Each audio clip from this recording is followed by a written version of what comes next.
Everyone. আজকে ঘর্ষণ বল বা ঘর্ষণ বা ফ্রিকশন এই বিষয়টা অত্যন্ত শর্টকাট ভাবে ফুল কনসেপ্টটা ক্লিয়ার করব ছোট্ট একটা ভিডিওর মাধ্যমে। যারা এই ভিডিওটা দেখবে ক্লাস 11 স্টুডেন্ট, ডিপ্লোমা যারা আছো, 9 যারা আছো, তাদের আশা করি এই টোটাল বিষয়টা কনসেপ্টটা ক্লিয়ার হয়ে যাবে। নতুনত্ব কিছু পাবে এখান থেকে, তোমাদের যা পড়বে আশা করি তোমরা পেয়ে যাবে। শর্টকাট ভিডিওর মাধ্যমে আমি বোঝানোর চেষ্টা করছি যে ঘর্ষণ কাকে বলে, 1 নম্বর। 2 নম্বর হচ্ছে ঘর্ষণের সূত্র বলি, ঘর্ষণকে কটা শ্রেণীতে ভাগ করা যায়। আর 4 নম্বর যেটা, সেটা হচ্ছে ঘর্ষণের যে গ্রাফিক্যালি প্লট, সেটা অত্যন্ত সহজভাবে বুঝাবো। তোমরা যদি দেখো তাহলে বুঝতে পারবে। এখন ঘর্ষণ কাকে বলে এই বিষয়টা জানতে গেলে তোমরা প্রথম ডেফিনেশনটা আগে লিখে নাও। যেটা বলছি এটা একটা সুন্দর ডেফিনেশন বলছি।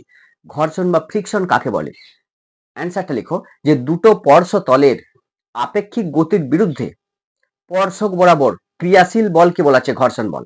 তাহলে ঘর্ষণ বল কাকে বলে, তারপরে আমি আসছি। এই ডেফিনেশনটা আগে টুকে নাও যে দুটো স্পর্শতলের আপেক্ষিক গতির বিরুদ্ধে স্পর্শক বরাবর ক্রিয়াশীল যে বল, সেই বলটা কি বলেছে ঘর্ষণ বল। এবার আসছি যে ঘর্ষণ বল জিনিসটা কি অ্যাকচুয়ালি, সেটা একটু দেখো।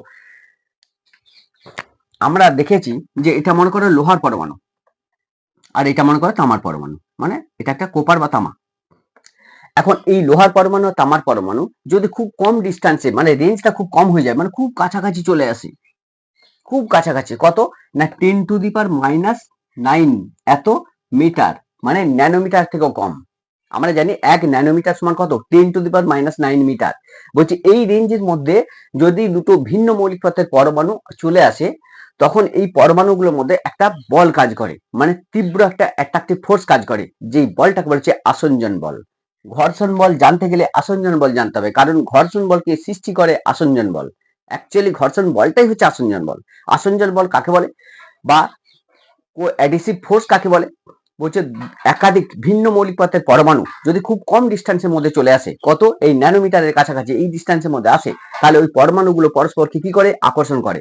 এই আকর্ষণ বলটাকে বলছে আসঞ্জন বল। আর এই আসঞ্জন বলের জন্য কিন্তু ঘর্ষণ বলের সৃষ্টি হয়। কিভাবে সৃষ্টি হচ্ছে সেটা তোমাদেরকে আমি বলছি। দেখো, মনে করো এটা একটা তল, তাহলে এ বি হচ্ছে একটা তল।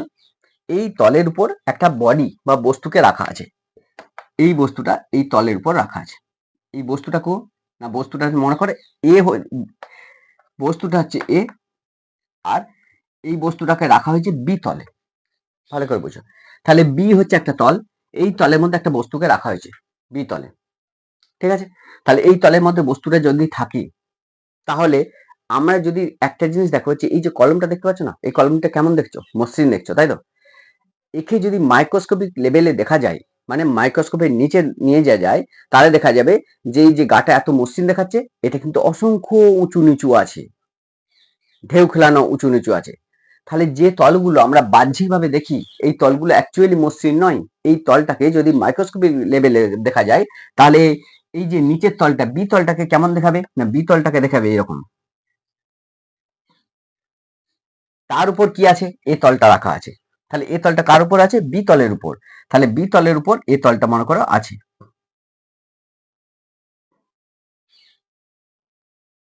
তাহলে এই নীলটা হচ্ছে এ তল, মানে এটা হচ্ছে বস্তু রাখা আছে। কার উপর রাখা আছে বস্তুটাকে না, এই তলটার উপর, মানে এটা কোন তল, বি তল। দেখো, তাহলে এ বস্তুটার উপর বি বস্তুটা রাখা আছে, মানে এ বস্তু আর বি বস্তু যেখানে স্পর্শ করে আছে। বিষয়টা আশা করি তোমরা বুঝতে পারছো। এ বস্তু এটা, বি বস্তু এটা। এ বস্তু মনে করো এটা হচ্ছে বিটা, বিটা কি তল, তাহলে এটা হচ্ছে তল। তাহলে এটা হচ্ছে বি, এটা কি এ বস্তু। এটার উপর যখন আমি রাখবো, অর্থাৎ বি তলটার উপর যখন এ বস্তুটাকে রাখবো, যে অংশটা স্পর্শ করে রইলো সেই অংশটাকে বলছি স্পর্শতল। তাহলে এ বস্তুটা বি তলের উপর যে অংশটা স্পর্শ করে আছে সেটা বলছি স্পর্শতল। এই স্পর্শতলটাকে যদি আমি মাইক্রোস্কোপিক লেভেলে দেখি, তাহলে কেমন দেখবো, যে এই যে তলটা, এই তলটা অসংখ্য উঁচু নিচু, মানে ঢেউ খেলানো। সেই তলটাকে আমি লাল এই যে ডটটা দিয়ে ডিনোট করেছি। আর এই যে বস্তুর যে তলটা, মানে বস্তুর যে অংশটা নিচে আছে, বস্তুর তোলাটাকেও যদি আমি মাইক্রোস্কোপে দেখি, তাহলে বস্তুর তোলাটাও কেমন দেখবো, অসংখ্য ঢেউ খেলানো এরকম। তাহলে এই যে ছবিটা আমি পেলাম, এখানের মধ্যে একটা জিনিস দেখো, যে এই যে অংশটা এখানটা কেমন, মানে কন্ট্যাক্ট করে আছে, মানে বস্তুর তল আর বস্তুর তল আর আমাদের মেঝের তল, মানে যেখানে রাখা আছে দুটো একসঙ্গে ঠিকই আছে, মানে যোগ আছে, এখানটাও যোগ আছে, এখানটাও যোগ আছে, এখানটাও যুক্ত আছে, এখানটাও যুক্ত আছে, মানে এখানকার অণুগুলো বস্তুর অণু এবং মেঝের অণু পরস্পর কি হয়েছে, খুব কাছাকাছি চলে এসেছে। দেখতে পাচ্ছ, বস্তুর অণু মেঝের অণু কাছাকাছি, বস্তুর অণু মেঝের অণু কাছাকাছি, বস্তুর অণু মেঝের অণু কাছাকাছি। তাহলে একটা বস্তুকে যখন কোনো মেঝে বা কোনো তলে রাখা হয়, তাহলে বস্তুর কিছু কিছু অংশ ওই তলটার খুব সংস্পর্শে চলে আসে। তার তলের যে অণুর সঙ্গে বস্তুর অণু খুব কাছাকাছি চলে আসে, সেখানে কি হয় না, তাদের ডিস্টেন্সটা যদি 10⁻⁹ মিটার বা 1 ন্যানোমিটার থেকে কম রেঞ্জে চলে আসে, তখন কি হয়, ওদের মধ্যে অ্যাট্রাকটিভ ফোর্সটা অনেক বেড়ে যায়। মানে বস্তুর অণু আর তলের অণু যে যে জায়গাগুলোকে মানে কন্টাক্ট করে আছে, মানে একবারে স্পর্শ করে আছে, সেই সেই অংশে বস্তুর অণু আর তলের অণুর মধ্যে আণবিক দূরত্বটা অনেক কমে যায়, যার ফলে বস্তুর অণু এবং তলের অণুর মধ্যে একটা আসঞ্জন বল কাজ করে। এই আসঞ্জন বলটার জন্য কি হয়, বস্তুটাকে যখন আমি গতিশীল করতে চাই, অর্থাৎ এই তলটা কি করেছে, এই বস্তুটাকে নিচের দিকে টেনে ধরে আছে, বিষয়টা বুঝো। এই তলটা এ বস্তুকে কি করেছে, এ বস্তুর যে সমস্ত অংশগুলো এ তলের খুব কাছাকাছি চলে এসছে, মানে ভালো করে কন্টাক্ট করে আছে, মানে ভালো করে এ তলের যে সমস্ত অংশটা বি তলের সঙ্গে সংস্পর্শ করে আছে, সেই সেই তলে বি তল এ তলের মধ্যে একটা তীব্র আকর্ষণ বল কাজ করে, অর্থাৎ বি তলটা এ তলকে টেনে আছে। এবারে যদি আমি এ তলটাকে গতিশীল করতে চাই, মনে করো এ তলটাকে গতিশীল করতে গেলে আমি কি করতে হবে না, এই তলটার উপর একটা বল প্রয়োগ করতে হবে, তাই তো? তাহলে এখানে আমি বল প্রয়োগ করলাম, তবে তো এ তলটা গতিশীল হবে। আমি মনে করে কি গতিশীল করতে চাইছি ভি গতিবেগে, কত গতিবেগে, ভি গতিবেগে গতিশীল করতে চাইছি। তাহলে আমি যখন গতিশীল করতে চাইবো, তখন বিতল কি করবে না, বিতল যেহেতু একে টেনে আছে, তাহলে বিতল কি করবে, একে যেতে দেবে না। তাহলে বিষয়টা ক্লিয়ার। তাহলে এ যেতে চাইছে, বিতল টেনে ধরে আছে, এ যেতে চাইছে, বিতল টেনে আছে। ভালো করে বুঝো, এ এই দিকে যেতে চাইছে, বিতল একে টেনে আছে। কোন দিকে বিতলের টানটা, বিতলের টানটা এই দিকে, মাথায় রাখো। এ যেদিকে গতিশীল, বিতলের টানটা তার বিপরীত দিকে গতিশীল। বিষয়টা ক্লিয়ার। তাহলে এ যেতে চাইছে, বি একে টেনে আছে, যার ফলে এ যেতে চাইলেও বি পিছন দিকে টানছে। অর্থাৎ আমি যদি এ বস্তুটাকে এফ বল প্রয়োগ করি, তাহলে এই তলটা কি করবে, এই বস্তুটাকে যেতে দেবে না, ফলে এই স্পর্শতলের মধ্যে একটা বল কাজ করবে, সেই বলটাই হচ্ছে আমাদের ফ্রিকশন। এইটাকে আমরা এফ দিয়ে ডিনোট করি। তাহলে ঘর্ষণ বল এখানেই সৃষ্টি হয়। ঘর্ষণ বল জিনিসটা কি না, ঘর্ষণ বল হচ্ছে আসঞ্জন বল। আমি কি বলতে চাইলাম একটু ভালো করে দেখো। মনে করো এটা হচ্ছে এ তল, মানে এটা হচ্ছে এ তলের একটা অণু, তাহলে এই হচ্ছে এ তলের একটা অণু, আর নিচে হচ্ছে একটা বি তলের অণু। এরা যখন খুব কাছাকাছি থাকে, তাহলে এই এ তলে অণু বি তলে অণুর মধ্যে কি হবে, একটা অ্যাট্রাকটিভ ফোর্স কাজ করবে, এখানে একটা বল কাজ করবে। এবারে মনে কর যে আমি এ তলটাকে গতিশীল করতে চাইছি ভি গতিবেগে, আমি এটাকে যখনই গতিশীল করতে চাইবো, তখন কি হবে, এইভাবে টেনে আছে। আমি যখন একে গতিশীল করতে চাইবো, তাহলে কি করবে, পিছন দিকে টানবে। এই যে পিছন দিকে যে ব্যাকিং বল, এই ফোর্সটাই হচ্ছে আমাদের ফ্রিকশন বা ঘর্ষণ বল। তাহলে ঘর্ষণ বলের জন্য দায়ী কি, অ্যাকচুয়ালি আসঞ্জন বল। কারণ আমরা জানি যে দুটো ভিন্ন পদার্থের অণুর মধ্যে যে আকর্ষণ বল, সেই আকর্ষণ বলটাই হচ্ছে আসঞ্জন বল। অর্থাৎ এ বস্তু বি বস্তুর মধ্যে একটা অ্যাট্রাকটিভ ফোর্স কাজ করবে। আমি যদি এটাকে গতিশীল করতে চাই, তাহলে বি বস্তু কি করবে, ওকে যেতে দেবে না, যার ফলে কি হবে, পিছন দিকে একটা টান কাজ করবে। এই পিছন দিকে যে ফোর্স, এই ফোর্সটাই হচ্ছে আমাদের ঘর্ষণ বল বা আমাদের ফ্রিকশন। বিষয়টা আশা করি কি বলতে চাইলাম বুঝতে পারলে। তাহলে ঘর্ষণ বল সাধারণত কোথায় কাজ করে না, দুটো বস্তুর স্পর্শতলে ক্রিয়া করে। তাহলে এই বস্তুটা আর এই বস্তুটা যেখানে স্পর্শ করেছে, এই স্পর্শতল বরাবর ঘর্ষণ বল কাজ করে, মাথায় রাখো, স্পর্শতল বরাবর ঘর্ষণ বল কাজ করে। আর ঘর্ষণ বলের ডাইরেকশনটা কি হয়, বলছে ঘর্ষণ বল স্পর্শক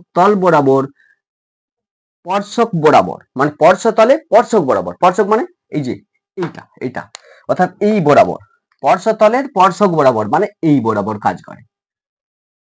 অথবা সমান্তরাল, মানে তুমি যেদিকে বল প্রয়োগ করছো, সেই বলটার সঙ্গে সমান্তরালে ঘর্ষণ বল ক্রিয়া করে। তাহলে বিষয়টা ক্লিয়ার হলো আশা করি। একটা জিনিস দেখো, যে কাউকে যদি বলা হয় কোন স্টুডেন্টকে যে ঘর্ষণ বল কোন দিকে ক্রিয়া করে, তাহলে তোমরা অধিকাংশ ছেলেই বলবে যে ঘর্ষণ বল বস্তু যেদিকে গতিশীল হতে চায় তার বিপরীত দিকে ক্রিয়া করে। এটা সব সময় হয় না, ঠিক আছে।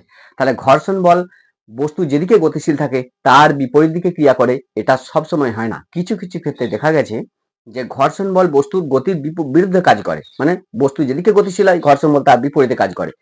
বেশিরভাগ ক্ষেত্রে দেখা যায় যে ঘর্ষণ বল বস্তু যেদিকে গতিশীল সেই দিকেই ক্রিয়া করে। তার একটা এক্সাম্পল তোমাদেরকে দেখালি তোমরা বুঝতে পারবে। দেখো, তাহলে এই অংশটা আমি কি দেখলাম, এই অংশে দেখতে পাচ্ছি যে ঘর্ষণ বল এবং বস্তু আমি যেদিকে বল প্রয়োগ করছি ঘর্ষণ বল তার বিপরীতে কাজ করছে।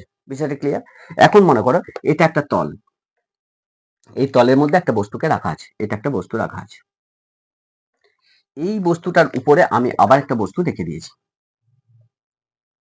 এটা কথা। তাহলে এই একটা তল, এই তলটার মধ্যে একটা বস্তু রাখা আছে, যে বস্তুটা হচ্ছে বি বস্তু। বি বস্তুটার উপরে আমি একটা বস্তু রেখেছি, যে বস্তুটা এ বস্তু।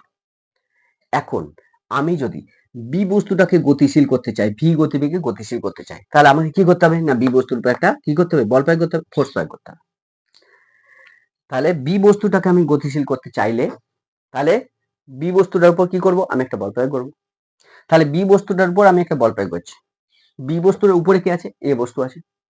তাহলে বি বস্তু যদি গতিশীল হয় তাহলে কি হবে, এ বস্তুটাকেও গতিশীল করবে। তাহলে মনে করো এইটা, এটা মনে করো বি বস্তু, এই বি বস্তুটা এটা, এটা মনে করো এ বস্তু। তাহলে আমি কি করছি, এই এ বস্তুটাকে বি বস্তুর উপর রেখেছি, বিটাকে আমি গতিশীল করতে চাইছি। তাহলে বিটাকে যদি গতিশীল করি, বি কি করবে, একে টেনে নিয়ে যাবে।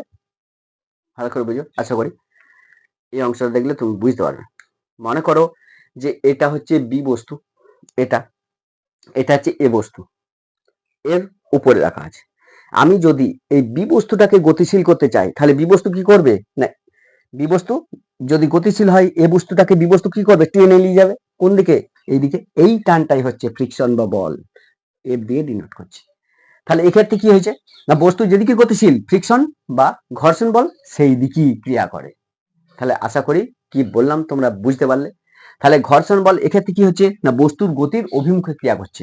এক্ষেত্রে কি হচ্ছিল, ঘর্ষণ বল যে বস্তু যেদিকে গতিশীল তার বিপরীতে ক্রিয়া করছিল। একটা জিনিস এখান থেকে তোমরা নিজেরাই বুঝতে পারবে, 1 নম্বর চিত্র, এটা 2 নম্বর চিত্র যদি ধরি তাহলে তোমরা এখান থেকে বুঝতে পারবে। দেখো মেঝেটা কি ছিল প্রথমে, না মেঝে এই তলটা প্রথমে ফিক্স ছিল। তাহলে তলটা ফিক্স থাকলে যদি বস্তুটাকে গতিশীল করতে চাই তাহলে বস্তু যেদিকে গতিশীল হয় ফ্রিকশন তার বিপরীতে কাজ করে। কখন, বলছে তলটা যদি ফিক্স থাকে, তাহলে এই তলটা যদি ফিক্স থাকে বস্তুটাকে যদি গতিশীল করতে চাই সেক্ষেত্রে ঘর্ষণ বল কোন দিয়ে কাজ করছে, বস্তুর গতিবেগের বিরুদ্ধে। এক্ষেত্রে কি করা হয়েছে বলতো, বলছে তলটাকে গতিশীল করা হয়েছে। দেখো এইটাকে গতিশীল করা হয়েছে, কি বলছি, এ বস্তুর উপর ঘর্ষণ বল কত আমি বের করতে চাইছি। এক্ষেত্রে কি করছি না, এ বস্তুটা কার উপর আছে না বি তলের উপর আছে, তাহলে বি তলটাকে গতিশীল করছি। এক্ষেত্রে কি হয়েছিল, তলটাকে ফিক্স রেখে বস্তুটাকে গতিশীল করছিলাম, তলটাকে ফিক্স রেখে মানে বিটাকে ফিক্স রেখে এটাকে গতিশীল করছিলাম। যার ফলে আমাদের বলটা কোন দিকে কাজ করলো, ফ্রিকশনটা অপোজিটে, আমি যেদিকে বল প্রয়োগ করছি তার অপোজিটে কাজ করছে। কখন না, আমি মেঝেটাকে বা তলটাকে ফিক্স রেখে বস্তুটাকে গতিশীল করছিলাম। এক্ষেত্রে কি দেখা যাচ্ছে 2 নম্বর পিকচারে, এক্ষেত্রে দেখা যাচ্ছে ওর ঠিক বিপরীত হয়েছে। এক্ষেত্রে বস্তুটার উপর এ বস্তু আছে, মানে বি এর উপর এ আছে, আমি এ বস্তুর উপর ঘর্ষণ বলটা আমি ইয়ে করতে চাইছি, দেখতে চাইছি। তাহলে বি বস্তুটাকে গতিশীল করছি মানে কি, তলটাকে গতিশীল করছি। এখানে তলটা ফিক্স ছিল তাই ঘর্ষণ বল অপোজিটে কাজ করছিল। এখানে তলটা কি হয়েছে না, তলটা গতিশীল, তাহলে ঘর্ষণ বল নিশ্চয়ই কি হবে, তার বিপরীতে কাজ করবে। মানে তলটা যদি গতিশীল হয় তাহলে এর ক্ষেত্রে যেদিকে ঘর্ষণ বল কাজ করছিল 2 নম্বর চিত্রে, এক্ষেত্রে তলটা যেহেতু গতিশীল তাহলে এর অপোজিট হবে, মানে এই দিকে ফ্রিকশন কাজ করবে। বিষয়টা ক্লিয়ার হলো আশা করি। এক্ষেত্রে তল ফিক্স ছিল তাই এইদিকে ঘর্ষণ বল কাজ করছিল, এক্ষেত্রে তলটা গতিশীল তাহলে এইদিকে ফ্রিকশন কাজ করবে। এই হচ্ছে আমাদের ফ্রিকশনের সৃষ্টির কারণ। আশা করি তোমরা বুঝতে পারলে। এরপর যেটা আসবো, যে ঘর্ষণ বল, এই ঘর্ষণ বলকে 3টে ভাগে ভাগ করা যায়।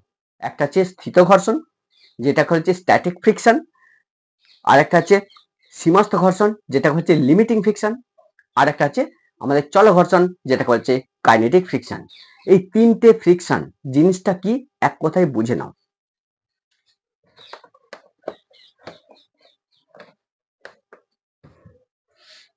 দেখো চল ঘর্ষণ জিনিসটা কি, প্রথম দেখো স্ট্যাটিক ফ্রিকশন। স্ট্যাটিক ফ্রিকশন কি জিনিসটা আগে বুঝে নাও। মনে করো এ তলটার মধ্যে, এটা মনে করো এ তল, এর মধ্যে একটা বস্তু রেখে দিয়েছি, সেটা হচ্ছে বি বস্তু। তাহলে এ তলের উপর একটা বস্তু রেখেছি বি বস্তু। এখন এই বস্তুটা আমি এই বি বস্তুটাকে কি করতে চাইছি, গতিশীল করতে চাইছি। একে আমি গতিশীল করতে চাইলে আমি কি করতে হবে, বল প্রয়োগ করতে হবে। তাহলে একটা বস্তু, মনে করো একটা মেঝের উপর একটা বস্তুকে রাখা আছে, তাকে যদি হালকা কম বল প্রয়োগ করি তাহলে বস্তুটা গতিশীল হবে, হবে না? সেরকম মনে করো যে এইদিকে বল প্রয়োগ করে আমি এইদিকে তাকে গতিশীল করতে চাইছি, তাহলে আমি মনে করো 1 নিউটন বল প্রয়োগ করলাম, দেখলাম বস্তুটা গতিশীল হলো না। তারপরে কি করলাম, 2 নিউটন বল প্রয়োগ করলাম, একটা পরিবর্তে 2 হলো না গতিশীল। এবার কি করলাম, 10 নিউটন বল প্রয়োগ করলাম, দেখলাম তখনও গতিশীল হলো না। তাহলে এই যে বলগুলো আমি প্রয়োগ করছি, নিউটনের ফার্স্ট ল কি বলছে, বলছে বস্তুর উপর বল প্রযুক্ত না হলে স্থির বস্তু চিরকাল স্থির থাকবে, সচল বস্তু চিরকাল সরলরেখায় সমবেগে চলতে থাকবে। এটা হচ্ছে নিউটন বলছে যে বস্তুর উপর বল প্রযুক্ত না হলে, তাহলে বল প্রযুক্ত হলে, বলছে বস্তুর উপর বল প্রযুক্ত না হলে স্থির বস্তু স্থির থাকবে আর সচল বস্তু চিরকাল সরলরেখায় সমবেগে চলতে থাকবে, নিউটন বলছে। তাহলে বস্তুর উপর বল প্রযুক্ত না হলে যদি স্থির থাকে, তাহলে বস্তুর উপর বল প্রযুক্ত হলে সে তো স্থির থাকবে না। বাস্তবে কি দেখতে পাচ্ছি, 10 নিউটন বল প্রয়োগ করেছি, বস্তু তবু স্থিরই আছে। তাহলে কি হচ্ছে, নিউটনের লটা কি লঙ্ঘিত হচ্ছে, হয় না? এখানে বিষয়টা বুঝো। নিউটনের ফার্স্ট লটা এটা বলা ছিল যে কোনো বস্তুর উপর লব্ধি বল, কোনো বস্তুর উপর লব্ধি প্রযুক্ত বল বা প্রযুক্ত লব্ধি বল না হলে স্থির বস্তু চিরকাল স্থির থাকবে, সচল বস্তু চিরকাল সরলরেখায় সমবেগে চলতে থাকবে। অর্থাৎ সেক্ষেত্রে কি বলেছিল, লব্ধি বলটা যদি না প্রয়োগ হয়, অর্থাৎ আমি এক্ষেত্রে বস্তুটার উপর কত প্রয়োগ করছি, 1 নিউটন বল প্রয়োগ করলাম, তাহলে বস্তুটা আমার উপর 1 নিউটন বলই প্রয়োগ করছে, মানে ঘর্ষণ বলটাও তখন কত না 1। তাহলে ঘর্ষণ বল কোন দিকে কাজ করছে, এদিকে। আমি যে বলটা প্রয়োগ করছি 1 নিউটন, সেটা কোন দিকে, ওই দিকে। আমার প্রযুক্ত বলটা যদি প্লাস হয়, এই প্রযুক্ত বলটা কি হবে, ঘর্ষণ বলটা কি হবে, মাইনাস। তাহলে লব্ধি বলটা কত হবে না +1 -1 সমান 0। অর্থাৎ বস্তুর উপর লব্ধি বল প্রযুক্ত না হলে লব্ধি বলটা কত না 0, তাহলে লব্ধি বল প্রয়োগ হয়েছে, প্রযুক্তই হয়নি, তাহলে বস্তু গতিশীল হবে কেন, এটাই। তাহলে দেখো যে মনে করো আমি এইভাবে বাড়ালাম, তাহলে আমি 2 নিউটন বল প্রয়োগ করলাম, তখন ঘর্ষণ বলটা কত হলো, তখনও 2 নিউটন হলো। অর্থাৎ আমি যেমন ভাবে চেঞ্জ করে করে যাচ্ছি, ঘর্ষণ বল নিজে থেকে সেগুলো চেঞ্জ করছে। এই জন্য ঘর্ষণ বলকে কি বলা হয়, যে সেলফ অ্যাডজাস্টিং ফোর্স। তাহলে ঘর্ষণ বল হচ্ছে সেলফ অ্যাডজাস্টিং ফোর্স বা স্বনিয়ন্ত্রক বল। কেন স্থিত ঘর্ষণকে স্বনিয়ন্ত্রক বল বলা হয়? অর্থাৎ একটা জিনিস দেখো, তাহলে আমি বল প্রয়োগ করছি, বস্তুটা সরছে না, আমি বলের পরিমাণ চেঞ্জ করছি, তবু বস্তুটা গতিশীল হচ্ছে না। মানে একটা বস্তু স্থির থাকাকালীন তার মধ্যে যে ঘর্ষণ বল কাজ করে, সেই ঘর্ষণ বলটাকে বলছে স্থিতি ঘর্ষণ। তাহলে স্থিত ঘর্ষণ কাকে বলে, বলছে কোনো বস্তু স্থির থাকাকালীন তার মধ্যে যে ঘর্ষণ বল কাজ করে, সেই ঘর্ষণ বলটাকে বলছে স্থিত ঘর্ষণ। এই স্থিত ঘর্ষণটা কি বলছে, একটা সেলফ অ্যাডজাস্টিং ফোর্স, মানে স্থিত ঘর্ষণ নিজে নিজে চেঞ্জ করতে পারে। যেমন এই বস্তুটাকে আমি 2 নিউটন বল প্রয়োগ করলাম, বস্তুটা সরল না, তার মানে কি, আমি যখনই 2 প্রয়োগ করছি তখন ফ্রিকশন, মানে বস্তুটা আমার অপোজিটে, আমি যেদিকে বল প্রয়োগ করছি তার অপোজিটে 2 নিউটন বল প্রয়োগ করলো। আমি যদি মনে করো এটাকে 10 নিউটন বল প্রয়োগ করি, তখনও দেখছি বস্তুটা সরছে না, তার মানে কি, আমি যখন 10 নিউটন বল প্রয়োগ করলাম, বস্তুটা আমার উপর কত না 10 নিউটন বল রিব্যাক করলো। এই যে আমি 10 করলাম ছিল 1, আমি আবার 10 করলাম, এই যে আমি তো বলটা চেঞ্জ করছি, ফ্রিকশনটা অটোমেটিক চেঞ্জ হচ্ছে, হচ্ছে না? এই যে অথচ বস্তুটা কি হচ্ছে না স্থিরই আছে। এই জন্য স্থিতি ঘর্ষণ কি না নিজে নিজে চেঞ্জ হতে পারে। আমি 1 প্রয়োগ করছি, সে আমাকে 1 দিচ্ছে, আমি 2 প্রয়োগ করছি, সে আমাকে 2 দিচ্ছে, আমি 3 প্রয়োগ করছি, সে আমাকে 3 দিচ্ছে। বস্তুটা যেহেতু স্থির আছে, তাহলে এই অবস্থায় বস্তুর মধ্যে যে ঘর্ষণ বল কাজ করছে, সেই ঘর্ষণ বলটাকে বলছি স্থিতি ঘর্ষণ। বিষয়টা ক্লিয়ার হলো আশা করি। এরপর দেখো, এই যে 10 নিউটন প্রয়োগ করেছি, তখনও বস্তুটা সরল না, মানে গতিশীল হলো না। এবার আমি কি করলাম, এখানটায় 11 নিউটন বল প্রয়োগ করেছি, যখনই বল প্রয়োগ করলাম তখন দেখলাম বস্তুটা নড়ে উঠছে, মানে ঠিক গতিশীল হচ্ছে না। তাহলে 11 নিউটন বল প্রয়োগ করার পরে আরেকটু যদি বাড়িয়ে দিই, তখন বস্তুটা গতিশীল হয়ে যাবে। তাহলে এই 11 নিউটন পর্যন্ত বস্তুটা স্থির আছে। তাহলে এই যে সর্বোচ্চ স্থিতি ঘর্ষণের, মানে কোনো বস্তুকে সর্বোচ্চ যতটা বল প্রয়োগ করার ফলেও বস্তুটা গতিশীল হয় না, সেই সর্বোচ্চ সীমাটাকে বলা হচ্ছে আমাদের লিমিটিং ফ্রিকশন বা সীমাস্থ ঘর্ষণ বল। তাহলে সীমাস্থ ঘর্ষণ বল কাকে বলে, বলছে সর্বোচ্চ যে পরিমাণ বল প্রয়োগ করা সত্ত্বেও বস্তুটা স্থির অবস্থায় থাকে, ঠিক আছে, মানে সর্বোচ্চ যে পরিমাণ বল প্রয়োগ করা সত্ত্বেও, যেমন সর্বোচ্চ 11 নিউটন বল প্রয়োগ করেছি, তখন বস্তুটা স্থির আছে, আর একটু যদি বাড়িয়ে দিই তাহলে বস্তুটা গতিশীল হয়ে যাবে। এই যে 11 নিউটন পর্যন্ত বস্তুটা স্থির থাকতে পারে, মানে আমি যদি 11 দিই, এর সর্বোচ্চ কত দিতে পারে? 11 নিউটন বল ফ্রিকশন হিসাবে আমাকে দিতে পারে, মানে আমার বিপরীতে বল প্রয়োগ করতে পারে। ঠিক আছে, 11 থেকে যখনই বাড়িয়ে দিব তখনই কিন্তু আর 11 থেকে বেশি আর দিতে পারবে না। তাহলে এই 11টাকে বলছে লিমিটিং ফ্রিকশন। তাহলে লিমিটিং ফ্রিকশন অ্যাকচুয়ালি জিনিসটা কাকে বলে? বলছি যে সর্বোচ্চ স্থিতি ঘর্ষণের সর্বোচ্চ সীমা, মানে সর্বোচ্চ সীমা কার? স্থিতি ঘর্ষণের সর্বোচ্চ সীমা হচ্ছে লিমিটিং ফ্রিকশন। বিষয়টা ক্লিয়ার হলো? তাহলে কোনো নির্দিষ্ট স্থিতি ঘর্ষণে কোনো নির্দিষ্ট মান থাকে না, বুঝতে পারছো? স্থিতি ঘর্ষণ আমি যখন চেঞ্জ করছি তখন স্থিতি ঘর্ষণ নিজে নিজে চেঞ্জ হচ্ছে, তাহলে স্থিতি ঘর্ষণের কোনো নির্দিষ্ট মান থাকছে না। এবার যদি আমি 11 থেকে হালকা বাড়িয়ে দিই তখন বস্তুটা কি হবে? গতিশীল হয়ে যাবে। ঠিক আছে, তাহলে বস্তু যখন গতিশীল হবে তখন তার মধ্যে যে ঘর্ষণ বল কাজ করে সেই ঘর্ষণ বলটাকে বলছে চল ঘর্ষণ বা কাইনেটিক ফ্রিকশন। বিষয়টা ক্লিয়ার হলো? তাহলে বস্তু যখন গতিশীল হয় তখন তার মধ্যে যে বলটা কাজ করে সেই বলটাকে বলছে কাইনেটিক ফ্রিকশন বা স্থিতি ঘর্ষণ। হয়েছে? তাহলে স্থিতি ঘর্ষণ বা কাইনেটিক ফ্রিকশন একই থাকে, ও চেঞ্জ হয় না কিন্তু। তাহলে স্থিতি ঘর্ষণ কিন্তু চেঞ্জ হয়। তাহলে স্থিতি ঘর্ষণটা কি না? Self adjusting force. স্থিতি ঘর্ষণ নিজে নিজে চেঞ্জ হতে পারে, বাট চল ঘর্ষণ কি হয়? যখন কোনো বস্তু চলতে থাকে তখন তার মধ্যে যে ঘর্ষণ বল কাজ করে সেই ঘর্ষণ বলটাকে হচ্ছে চল ঘর্ষণ। এই চল ঘর্ষণ কিন্তু ফিক্স থাকে, একই থাকে যতক্ষণ বস্তুটা চলবে। চল ঘর্ষণের মানটা কিন্তু চেঞ্জ হবে না, অর্থাৎ চল ঘর্ষণ ধ্রুবক। মাথায় রাখো, এমসিকিউ পড়ে চল ঘর্ষণ ধ্রুবক আর স্থিতি ঘর্ষণ সেলফ অ্যাডজাস্টিং ফোর্স, স্থিতি ঘর্ষণ ধ্রুবক নয়। আশা করি বিষয়টা ক্লিয়ার হলো আমি কি বলতে চাইলাম।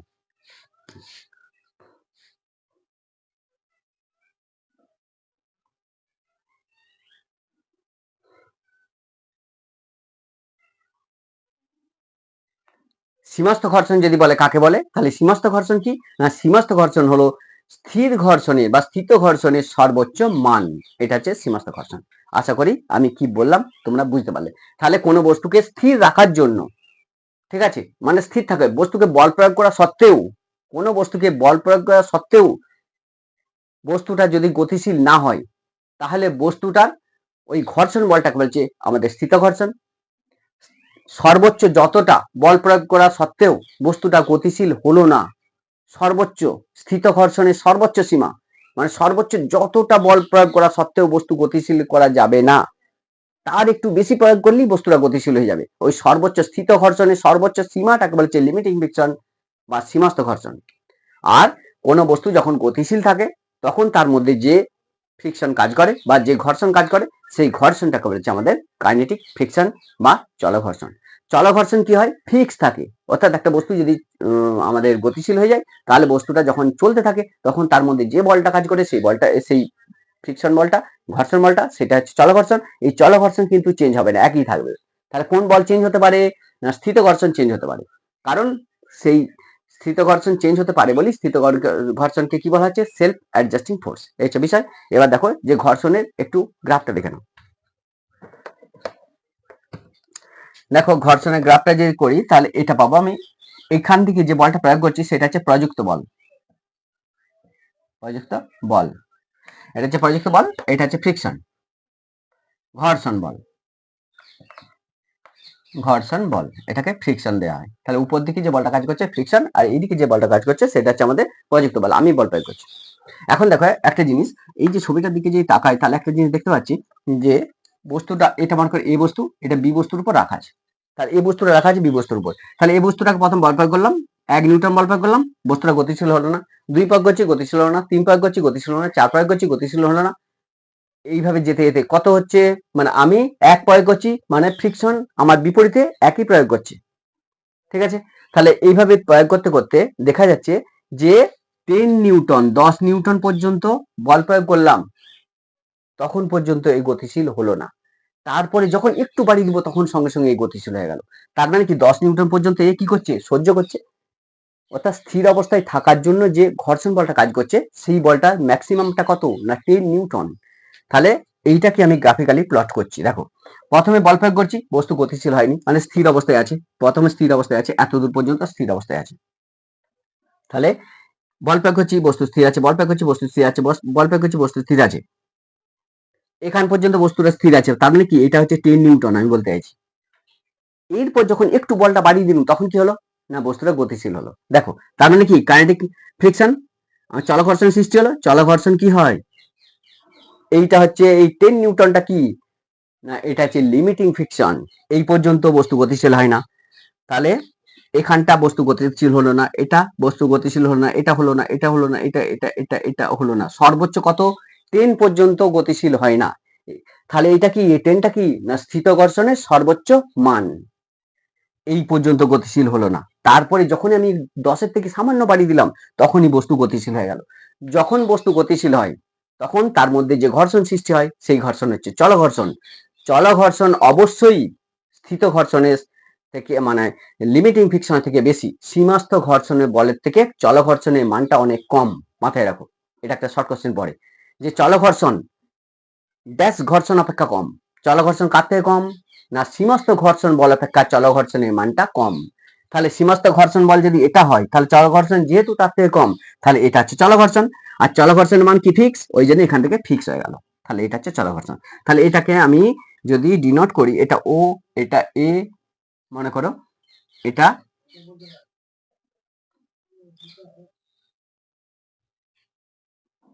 আর এখানটা মনে করো একটা, এটা ধরো এটা মনে করো সি, এটা ডি, এটা এ, এটা বি। তাহলে এটা কি, এটা হচ্ছে লিমিটিং ফ্রিকশন।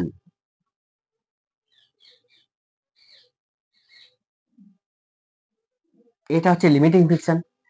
আর এই অংশটা কি, না এই অংশটা হচ্ছে চল ঘর্ষণ। বস্তুটা যখন চলতে শুরু করলো চল ঘর্ষণের মানটা লিমিটিং ফ্রিকশন থেকে কি হয়, সীমাস্থ ঘর্ষণ থেকে কম হয়। তাই লিমিটিং ফ্রিকশন যদি এটা হয় চল ঘর্ষণ তার থেকে কম কম। এবার চল ঘর্ষণের মানটা কি হয়, ধ্রুবক, তাহলে কি চল ঘর্ষণ ফিক্স, ওই জন্য সি। তাহলে এখানের মধ্যে এটা হচ্ছে লিমিটিং ফ্রিকশন। লিমিটিং ফ্রিকশন কোনটা, না এ বি, মানে অ্যাকচুয়ালি বি এ, বি থেকে এ, এটা হচ্ছে লিমিটিং ফ্রিকশন। বিষয়টা ক্লিয়ার। আর সিডিটা কি, না সিডিটা হচ্ছে চল ঘর্ষণ। এই অংশটা হচ্ছে চল ঘর্ষণ। আশা করি গ্রাফটা তোমরা বুঝতে পারলে আমি কি বলতে চাইলাম। এরপর যেগুলো ছোটখাটো জিনিস সেটা হচ্ছে যে ঘর্ষণের সূত্রাবলী। দেখো একটা জিনিস, যে ঘর্ষণের সূত্র কি, বলছে ঘর্ষণ বল দুটো তলের আপেক্ষিক আপেক্ষিক গতির বিরুদ্ধে কাজ করে। ঘর্ষণ বল কি বলছে, বলছে ঘর্ষণ বল সাধারণত দুটো তলের আপেক্ষিক গতির বিরুদ্ধে কাজ করে। এখন আপেক্ষিক গতি কাকে বলে, এখানটা দেখো একটা জিনিস, মনে করো এই তলটার উপর একটা বস্তু রাখা আছে, সেই বস্তুটা হচ্ছে এই বস্তুটা। তাহলে এই তলটার উপর একটা বস্তু রাখা আছে, এই বস্তুকে রাখা আছে বি তলের উপর। আপেক্ষিক গতিবেগ কাকে বলে, বলছে একটা তলের সাপেক্ষে অপর তলের গতিবেগকে বলেছে আপেক্ষিক গতিবেগ বা রিলেটিভ ভেলোসিটি।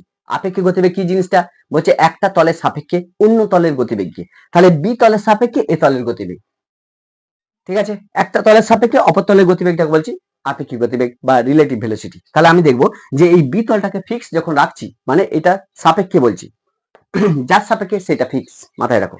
তাহলে বি তলের সাপেক্ষে এ তলের আপেক্ষিক গতিবেগ বার করতে গেলে আমি কি করতে হবে, এ তলকে একটা বল প্রয়োগ করতে হবে। বা বস্তুটা যখন এখানে আছে তখন দেখো এর মধ্যে দুটো কি হচ্ছে, না বস্তুটা মনে করো এম ভরের বস্তু, এই যে বস্তুটা রেখেছি এই বস্তুটার ভর কত এম, তাহলে নিচের দিকে যে বলটা কাজ করবে সেটা কত, এইদিকে এম জি, বস্তুর ওজনটা নিচে দিয়ে কাজ করছে। আচ্ছা উপর দিকে একটা বল কাজ করবে। আমরা জানি যে বস্তুর ওজনটা, ওজন মানে কি, না attractive force of earth in centre of gravity. আমার ওজন মানে পৃথিবী আমাকে যে বলে টানছে নিচের দিকে তার সেন্টার দিকে, সেটা হচ্ছে আমার ওজন। তাহলে আমার ওজন যদি নিচের দিকে ক্রিয়া করে তাহলে নিচের দিকে একটা বল কাজ করছে। নিউটনের থার্ড ল কি বলছে, to the every action there is an equal and opposite reaction. আমি যেদিকে বল প্রয়োগ করবো আমার অপোজিট একটা বল প্রয়োগ করবে, সেটাই তো নিউটনের থার্ড ল। তাহলে ওজন যদি নিচের দিকে কাজ করে তাহলে উপর দিকে একটা বল কাজ করবে, সেই বলটাই হচ্ছে লম্ব বল। সেটা হচ্ছে এম দিয়ে ডিনোট করছি, কারণ লম্ব বলকে ইংলিশে কি বলা হয়, নর্মাল ফোর্স। তাহলে লম্ব বল নর্মাল লাইন, নর্মাল লাইন মানে লম্ব রেখা, লম্বটাকে বলেছে নর্মাল লাইন। তাহলে লম্ব বল মানে কি, নর্মাল ফোর্স। তাহলে এই জন্য আমি এম দিয়ে ডিনোট করছি। তাহলে এই হচ্ছে বিষয়। তাহলে এইদিকে একটা বল প্রয়োগ করা হয়েছে, তাহলে মনে করে এদিকে বল প্রয়োগ করে বস্তুটা গতিশীল করতে হয়েছে। তাহলে ফ্রিকশন কোন দিকে কাজ করছে, না ফ্রিকশন আমার বিপরীতে, এইদিকে একটা বল কাজ করবে, সেটা হচ্ছে ফ্রিকশন। বিষয়টা ক্লিয়ার। ফার্স্ট ল কি বলছে, বলছে ঘর্ষণ বল দুটো তলের আপেক্ষিক গতির বিরুদ্ধে কাজ করে। বলছে একটা তলের সাপেক্ষে অপর তলকে যখন গতিশীল করতে চাইবে, তখন যে তলটাকে গতিশীল করতে তুমি চাইছো অপর তল সেই তলটাকে গতিশীল হতে দেবে না। এইটাই হচ্ছে আমাদের ফার্স্ট ল বলছে। তাহলে আপেক্ষিক তলের বিরুদ্ধে মানে আপেক্ষিক গতির বিরুদ্ধে কাজ করে, মানে তুমি একে গতিশীল করতে চাইছো, তাহলে এই তল তখন কি করবে, একে বাধা দেবে, যেতে দেবো না, গতিশীল করতে দেবো না। এইটা হচ্ছে ফার্স্ট ল। তাহলে ঘর্ষণ বল হচ্ছে দুটো তলের আপেক্ষিক গতির বিরুদ্ধে, মানে এই তলের সাপেক্ষে একে গতিশীল করতে চাইছো, তখন কি করবে, এই তল কি করবে, ওকে যেতে দেবে না, বাধা দেবে। এই বাধাই হচ্ছে আমাদের ঘর্ষণ বল। সেকেন্ড ল কি বলছে, বলছে ঘর্ষণ বল বস্তু লম্ব বলের সমানুপাতিক। সেকেন্ড লটা কিন্তু ইম্পর্টেন্ট। কি বলছে, বলছে ঘর্ষণ বলটা মানে এই ছোট হাতের এফটা, এটা লম্ব বলের সমানুপাতিক। তাহলে ঘর্ষণ বল এফ, এটা লম্ব বলের সমানুপাতিক, এইটা ভ্যারিজাস এন। তাহলে এফ সমান কত না মিউ এন। তাহলে এফ সমান কত না এফ সমান মিউ এন। এখান থেকে মিউ সমান কত না এফ বাই এন। তাহলে এই যে মিউটা, এই মিউটাকে বলছে ঘর্ষণ গুণাঙ্ক। তাহলে মিউ হচ্ছে ঘর্ষণ গুণাঙ্ক। ঘর্ষণ গুণাঙ্ক অ্যাকচুয়ালি কি না, ঘর্ষণ গুণাঙ্ক হচ্ছে আমাদের ঘর্ষণ বল আর লম্ব বল দুটোর যে অনুপাত বা রেশিও, সেইটা হচ্ছে আমাদের লিমিটিং আমাদের ফ্রিকশন বা আমাদের ঘর্ষণ গুণাঙ্ক। বিষয়টা ক্লিয়ার। 3 নম্বর যেটা, সেটা হচ্ছে ঘর্ষণ বল দুটো তলের ক্ষেত্রফল এবং আপেক্ষিক গতির উপর নির্ভর করে না। এই যে ঘর্ষণ বলটা যেটা তৈরি হলো এফটা, এটা কিন্তু নির্ভর করে না, এটা কার উপর নির্ভর করে না, তলটার ক্ষেত্রফলের উপর নির্ভর করে না, আর গতিবেগের, বস্তুটা কত গতিবেগ আছে এর উপর কিন্তু ফ্রিকশন ডিপেন্ড করে না, বস্তু যে গতিবেগে থাক। আরেকটা ডিপেন্ড করে না, সেটা হচ্ছে তলটা কত তলের মধ্যে আছে, এই তলে এই ক্ষেত্রফলটার উপর ডিপেন্ড করে না। বস্তুটা বেশি এরিয়া জুড়ে আছে তলটার উপর না কম অংশ জুড়ে আছে, এইটার উপর ডিপেন্ড করে না। তাহলে ঘর্ষণ বল ক্ষেত্রফলের উপর ডিপেন্ড করে না আর গতিবেগের উপর ডিপেন্ড করে না। এই হচ্ছে আমাদের ঘর্ষণ সম্পর্কে একটা শর্টকাট ভিডিও। আশা করি তোমাদের ফুল কনসেপ্টটা ক্লিয়ার হয়ে যাবে। এরপর আমি আসবো এখান থেকে যে নিউমেরিক্যাল প্রবলেম সেই সম্পর্কে আসবো।